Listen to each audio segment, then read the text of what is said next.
Assalamualaikum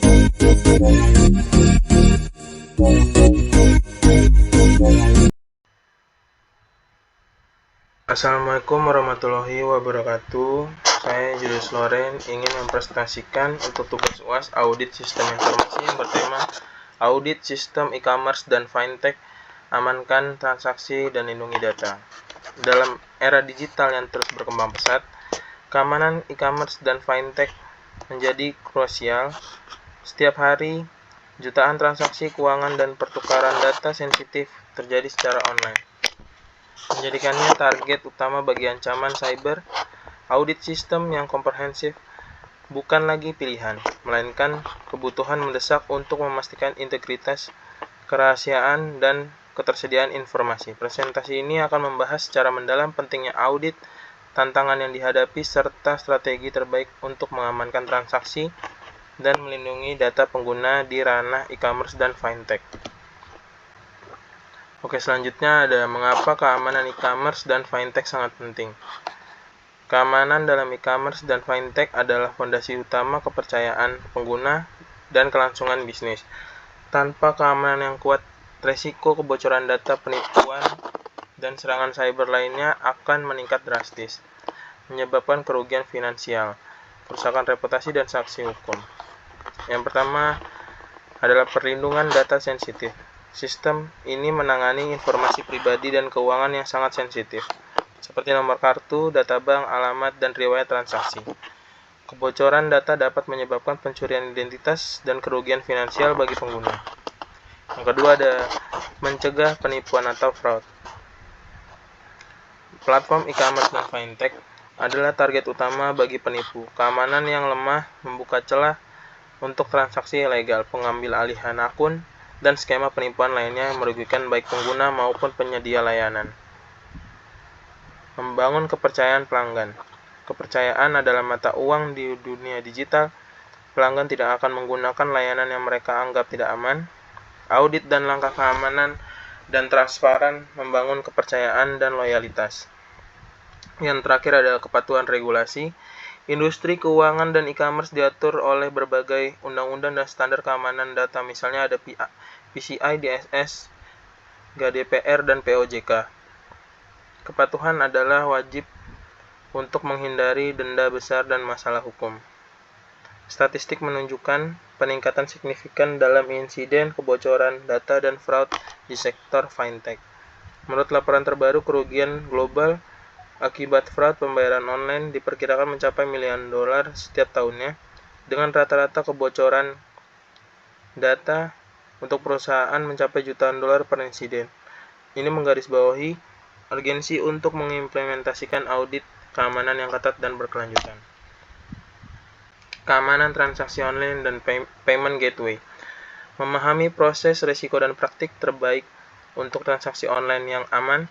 Dalam presentasi ini, kita akan menjelajahi secara mendalam berbagai aspek yang terkait dengan transaksi daring, mulai dari alur prosesnya, potensi risiko keamanan yang mungkin timbul, hingga solusi inovatif dan praktik terbaik dan menggunakan payment gateway yang terpercaya. Tujuannya adalah untuk memberikan pemahaman komprehensif tentang cara melindungi setiap transaksi digital.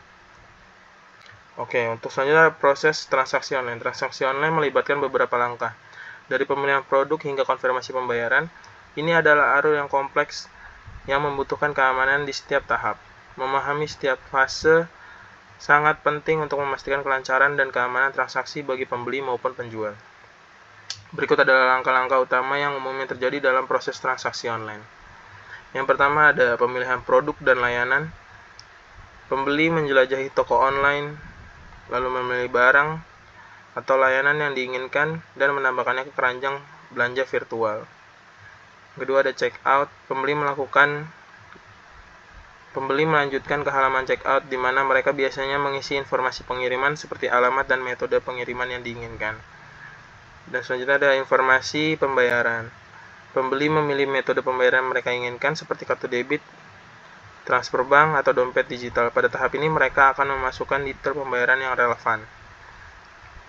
Dan selanjutnya ada pemrosesan pembayaran. Informasi pembayaran yang dimasukkan kemudian dikirimkan secara aman ke payment gateway. Payment gateway bertindak sebagai jembatan antara toko online, bank pembeli, dan bank penjual untuk memverifikasi dan memproses transaksi.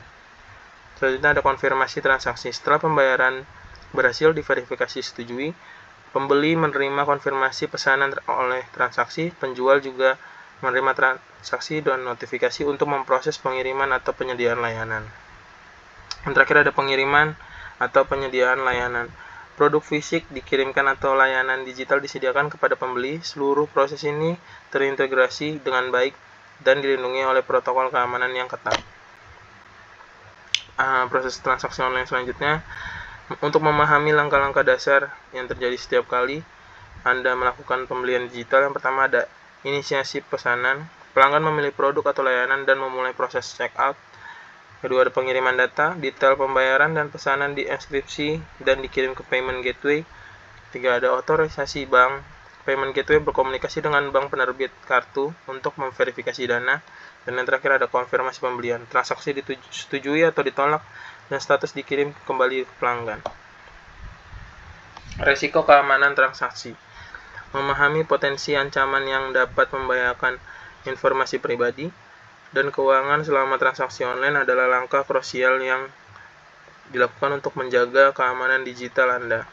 Berikut adalah beberapa resiko keamanan utama yang perlu diwaspadai.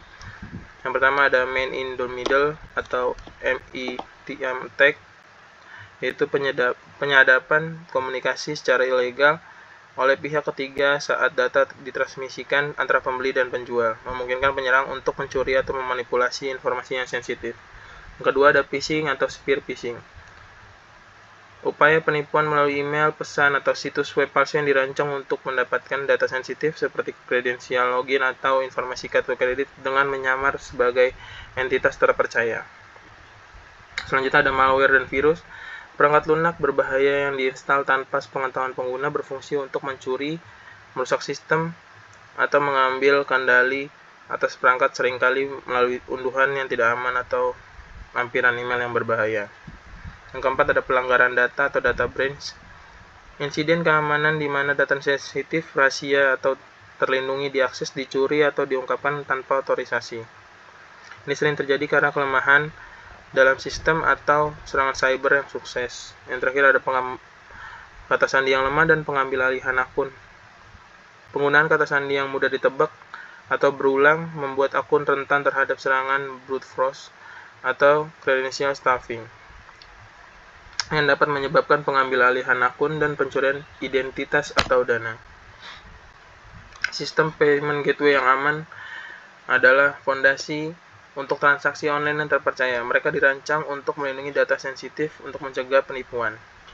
Yang pertama ada enkripsi kuat, menggunakan teknologi SSL atau TLS dan tokenisasi untuk melindungi data penyebaran data yang dienkripsi. Yang kedua ada kepatuhan PCI DSS, yaitu mematuhi standar keamanan data kartu pembayaran global untuk pemrosesan transaksi yang aman. Yang terakhir ada deteksi penipuan, sistem canggih yang memantau transaksi secara real time untuk mengidentifikasi dan memblokir aktivitas yang mencurigakan. Contoh sistem payment gateway yang aman. Mari kita lihat beberapa contoh payment gateway yang aman terkemuka menerapkan sistem standar keamanan yang tinggi untuk melindungi transaksi Anda. Yang pertama ada Mitrans, itu enkripsi data yang kuat menggunakan SSL, TLS 256 bit dan tokenisasi untuk menjaga kerahasiaan data pembayaran pelanggan. Deteksi penipuan dilengkapi dengan risk engine yang canggih, menganalisis setiap transaksi secara real time untuk mengidentifikasi dan memblokir aktivitas yang mencurigakan. Kepatuhan PCI DSS level 1 yang tersertifikasi dengan standar keamanan data kartu pembayaran global tertinggi memastikan pemrosesan transaksi yang aman. Selanjutnya ada Sendit, yaitu sistem anti penipuan lanjutan, memanfaatkan AI dan analisis perilaku untuk mendeteksi pola penipuan dan mengurangi resiko kerugian. Yang kedua ada keamanan API yang robust, API yang aman dengan autentikasi berlapis dan pemantauan berkelanjutan untuk mencegah akses yang tidak sah. Terakhir ada penyimpanan data terenkripsi, data sensitif disimpan di server yang aman dengan enkripsi tingkat tinggi sesuai standar internasional. Selanjutnya ada praktik terbaik keamanan. Untuk memastikan transaksi online yang aman dan melindungi data sensitif, baik platform maupun pengguna harus menerapkan praktik keamanan terbaik. Berikut langkah-langkah kunci yang harus diambil, yaitu ada SSL, TLS, yaitu mengenkripsi data yang ditransfer antara browser, pengguna, dan situs web, memastikan informasi yang sensitif seperti detail kartu kredit terlindungi dari intersepsi pihak ketiga. Ini menciptakan saluran komunikasi yang aman. Kedua, ada autentifikasi dua faktor atau 2FA atau OTP. Menambahkan lapisan keamanan ekstra dengan mengharuskan pengguna memverifikasi identitas mereka melalui dua metode berbeda, seperti kata sandi dan kode yang dikirimkan ke ponsel atau email, atau OTP, dalam bentuk umum dari 2FA. Yang selanjutnya ada 3D Secure, lapisan keamanan tambahan untuk transaksi kartu online yang melibatkan memverifikasi identitas pemegang kartu langsung dengan bank penerbit. Ini membantu mencegah penipuan kartu kredit. Yang selanjutnya ada tokenisasi data, mengganti informasi pembayaran yang sensitif seperti nomor kartu kredit dengan token yang unik dan tidak sensitif. Selanjutnya ada audit keamanan reguler, melakukan pemeriksaan dan pemindaian keamanan secara berkala dari sistem dan di aplikasi untuk mengidentifikasi serta memperbaiki kerentanan sebelum dapat dieksploitasi oleh penyerang. Yang terakhir ada sistem pemantauan penipuan, menggunakan teknologi canggih seringkali berbasis AI dan pembelajaran mesin atau machine learning untuk menggunakan pola transaksi secara real time dan mendeteksi aktivitas yang mencurigakan dengan tanda-tanda penipuan. Selanjutnya ada deteksi penipuan dalam sistem fintech. Dalam landscape keuangan digital yang terus berkembang, deteksi penipuan telah menjadi pilar krusial yang digunakan untuk menjaga integritas dan kepercayaan. Presentasi ini akan mengupas tuntas mengenai apa itu deteksi penipuan dalam sistem fintech, mengapa hal ini sangat penting secara metode canggih yang digunakan untuk memerangi ancaman sistem yang terus berevolusi. Apa itu deteksi penipuan dan mengapa itu penting? Definisi deteksi penipuan adalah proses identifikasi dan pencegahan aktivitas ilegal atau tidak sah dalam transaksi keuangan. Dalam konteks fintech, ini mencakup segala upaya untuk melindungi pengguna dan platform dari kerugian finansial akibat penipuan seperti pencurian identitas, transaksi tidak sah, dan manipulasi data. Sistem deteksi penipuan yang dirancang untuk menganalisis data transaksi secara real time atau near real time untuk menemukan anomali yang menunjukkan potensi penipuan. Pentingnya deteksi penipuan. Perlindungan konsumen, mencegah kerugian finansial bagi individu dan bisnis. Yang kedua, ada kepercayaan pasar, membangun dan mempertahankan kepercayaan pengguna terhadap layanan fintech. Selanjutnya ada kepatuhan regulasi, memenuhi standar dan peraturan anti pencucian uang dan kontra terorisme. Selanjutnya ada reputasi perusahaan, melindungi citra dan reputasi penyedia layanan fintech dari dampak negatif insiden penipuan. Yang terakhir ada stabilitas sistem, menjaga stabilitas operasional dan keamanan infrastruktur keuangan digital. Contoh penipuan dan deteksinya. Yang pertama itu ada pencurian identitas. Pencurian identitas terjadi ketika penipu memperoleh dan menggunakan informasi pribadi seseorang seperti nama, alamat, nomor KTP, atau informasi rekening bank untuk melakukan transaksi keuangan tanpa izin. Ini bisa berupa pembukaan rekening baru, pengajuan pinjaman, atau pembelian barang dan jasa. Bagaimana cara mendeteksinya? Yang pertama ada verifikasi identitas yang kuat atau KYC. Sistem menggunakan proses Know Your Customer yang sangat ketat saat pendaftaran, termasuk verifikasi dokumen biometrik dan pencocokan data silang. Kedua, analisis lokasi, mendeteksi jika ada upaya online login atau transaksi dari lokasi yang sangat berbeda dari riwayat pengguna, terutama jika terjadi dalam waktu yang singkat. Ketiga, ada pola transaksi anomali, mengidentifikasi transaksi yang tidak sesuai dengan kebiasaan belanja atau pola pelanggan rekening pengguna yang sah, misalnya pembelian barang mewah yang tidak biasa. Contoh selanjutnya ada penipuan transaksi. Penipuan transaksi melibatkan pengguna kartu kredit atau debit yang dicuri atau di-cloning. atau akses yang tidak sah ke rekening bank untuk melakukan pembelian atau transfer dana yang sering terjadi melalui phishing, malware, atau skimming kartu. Bagaimana cara mendeteksinya? Yang pertama, deteksi kecepatan. Mendeteksi serangkaian transaksi yang sangat cepat dari satu kartu atau kartu lain yang mungkin menunjukkan penggunaan otomatis oleh penipu. Yang kedua, ada nilai transaksi tidak wajar, menandai transaksi dengan nilai yang jauh di atas dan di bawah rata-rata kebiasaan pengguna. Yang ketiga, ada transaksi lintas negara atau mata uang, memicu peringatan jika ada transaksi dari negara atau dengan mata uang yang tidak pernah digunakan oleh pengguna sebelumnya. Yang selanjutnya ada perangkat baru atau yang tidak dikenal. Deteksi jika terjadi transaksi yang dilakukan dari perangkat yang belum pernah digunakan oleh pemilik akun sebelumnya. Contoh penipuan selanjutnya ada penipuan aplikasi atau akun.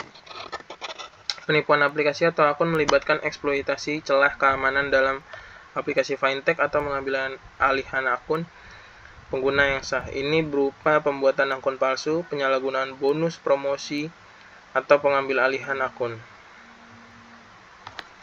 Bagaimana cara mendeteksinya? Yang pertama ada deteksi akun palsu. Menganalisis pola pendaftaran yang mencurigakan seperti banyak akun dibuat dari satu IP address atau dengan informasi yang sedikit berbeda. Yang kedua ada pemantauan perilaku login. Mendeteksi upaya login yang gagal berulang kali, login dari perangkat atau lokasi yang tidak biasa, atau perubahan kata sandi yang mencurigakan. Ketiga ada analisis penggunaan fitur. Mengidentifikasi pola penggunaan fitur aplikasi yang tidak normal seperti penarikan dana besar segera setelah akun dibuat. Yang terakhir ada deteksi bot dan script. Menggunakan captcha, analisis perilaku mouse keyboard, dan pemantauan lalu lintas jaringan untuk mengidentifikasi dan memblokir aktivitas otomatis bot. Selanjutnya ada perlindungan data pelanggan di industri fintech. Menjelajahi tantangan dan solusi dalam menjaga keamanan informasi sensitif di era digital, khususnya di sektor fintech yang berkembang pesat. Industri ini menangani data pribadi dan finansial yang sangat berharga, sehingga perlindungan data menjadi krusial. Kita akan membahas keamanan cyber dan privasi data bukan hanya kewajiban regulasi, tetapi juga fondasi keamanan pelanggan. Data pribadi yang dikumpulkan fintech. Industri teknologi finansial atau fintech beroperasi dengan mengumpulkan dan memproses beragam jenis data pribadi pelanggan untuk menyediakan pelayanan dan inovatif yang efisien. Pemahaman mendalam mengenai kategori data ini sangat penting untuk memastikan kerangka perlindungan yang data komprehensif. Yang pertama ada informasi identitas, meliputi nama lengkap, alamat tempat tinggal, tempat tanggal lahir, serta nomor identitas resmi seperti KTP atau paspor. Data ini esensial untuk verifikasi identitas dan kepatuhan regulasi atau KYC.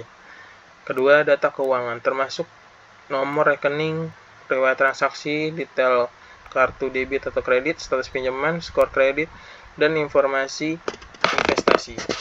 Data ini digunakan untuk memproses transaksi, menilai kelayakan kredit, dan menawarkan produk keuangan yang relevan.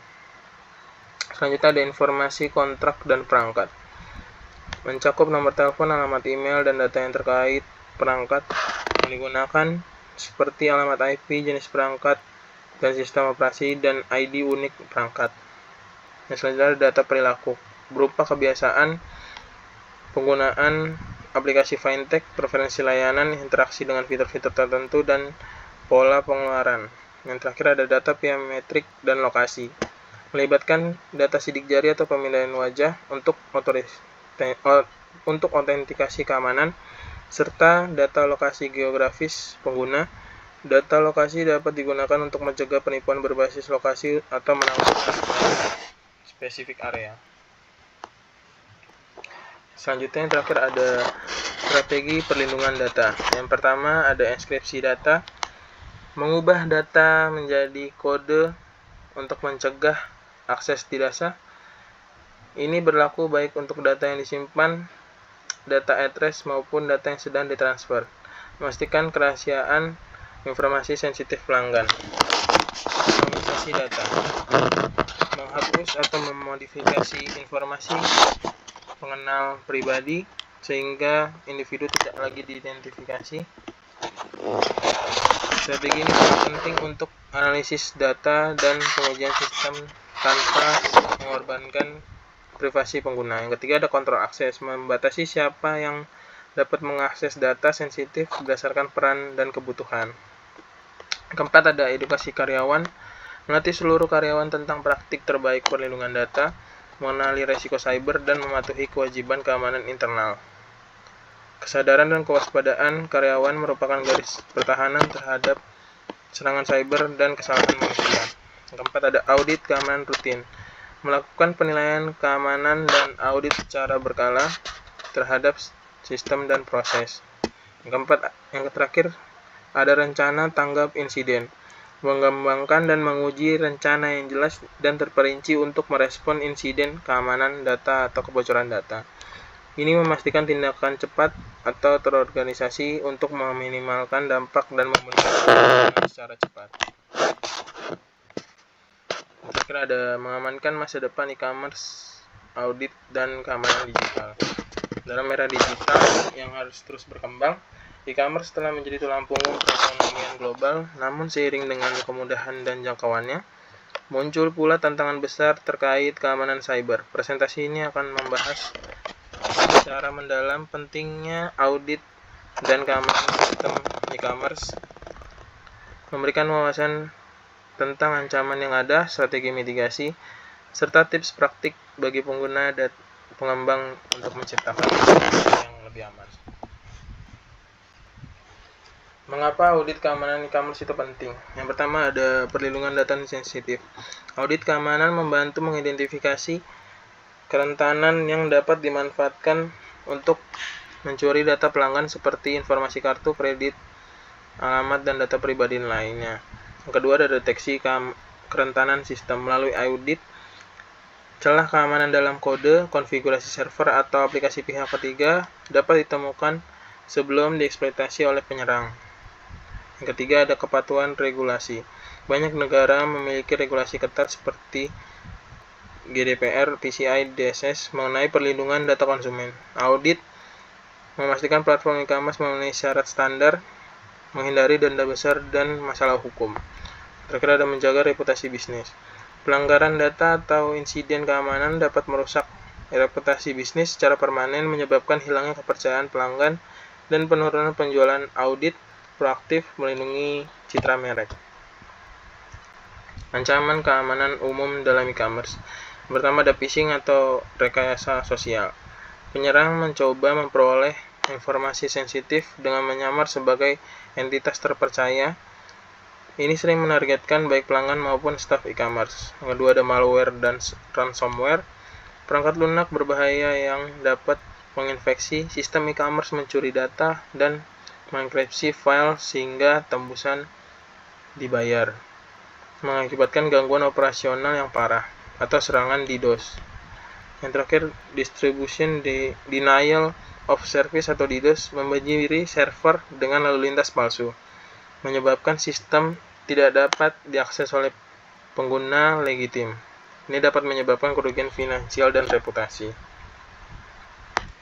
Yang terakhir ada strategi keamanan untuk pengembang e-commerce. Yang pertama ada pengembangan aman secure development life cycle atau integrasikan praktik keamanan sejak tahap desain hingga implementasi dan pemeliharaan. Lakukan pengujian penetrasi dan peninjauan kode secara teratur. Yang kedua ada enkripsi data. Pastikan semua data sensitif baik saat transit maupun saat disimpan dienkripsi dengan standar tinggi, misalnya ada TLS dan SSL untuk komunikasi enkripsi database. Yang terakhir, ketiga ada manajemen akses yang ketat.